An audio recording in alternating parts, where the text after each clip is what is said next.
Well, after 2+ years of COVID-related rules and restrictions, many of us are eager to travel this summer. Boy, the travelers have returned in droves, but it has not been smooth sailing for the airlines. Yesterday, we talked with CBS News senior travel advisor Peter Greenberg to get some summer travel advice. All right, it's been another rough holiday weekend for the airlines. What can they do to stabilize their schedules? Well, in the short term, not very much, because they still have that continuing staffing problem, not just pilots, but people on the ground handlers and the baggage handlers. Keep in mind, the baggage folks have misplaced and mishandled 21% more bags this year than last year, and the pilot pipeline for new pilots is not exactly overflowing.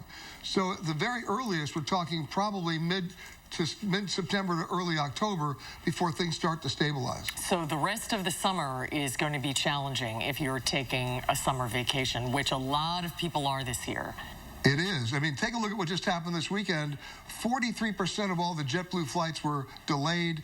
33% of Southwest flights were delayed. American and United came in at about 30% of their flights delayed.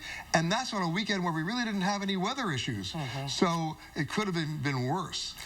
And so as we get through the rest of the summer, you're going to see airlines start to cut even more flights. The U.S. Department of Transportation is going to be watching that very carefully.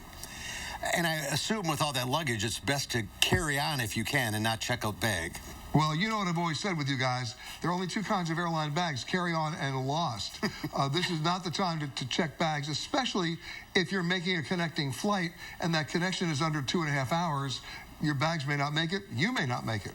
Yeah, if you're traveling and that happens to you, it's a very helpless feeling. You feel like there's nothing you can do about it. Is there anything in Washington? Can the government help make the airlines work more efficiently and be more accountable when they cancel flights?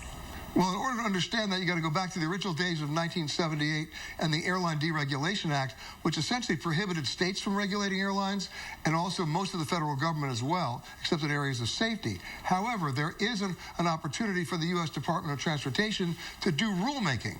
You may remember the tarmac delay rule a couple of years ago, where they said if you pushed back from the gate and you kept your passengers essentially prisoners for more than 3 hours before returning to the gate, you'd be liable to fines of up to $27,500 per passenger. To put that in real terms, on a 737, that's a 7-figure fine.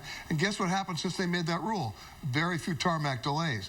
Right now, the U.S. DOT is considering making the airlines prove and justify that if they publish a schedule, they actually have the staff to fly it, or there would be financial consequences. And then, secondly, they're working on an idea of passenger compensation that's in real dollar terms meaningful if your flight is either delayed or canceled. They haven't done it yet, but right now they're considering it. Air travel making all the headlines these days. Is there any relief coming as far as car rental prices and hotel rates? There is, at least in the car rental area, by about October and November. You may remember that when the car rental companies got rid of most of their fleets during the pandemic, they were expecting new cars to arrive. They didn't arrive because of chip shortages and manufacturing delays in the supply chain. So the law of supply and demand kicked in. We're talking $350 to $400 per day rates, and in some cases up to $1,000. Now it's going to catch up. They're going to get their fleets by November. You'll have a car, hopefully in time for a home game in Madison, where you won't have to mortgage your house. All right, we'll reserve one for you, Peter. Yes, we will. Peter, great to see you. Thanks so much. You got it, Susan. Bye, Mark. Bye.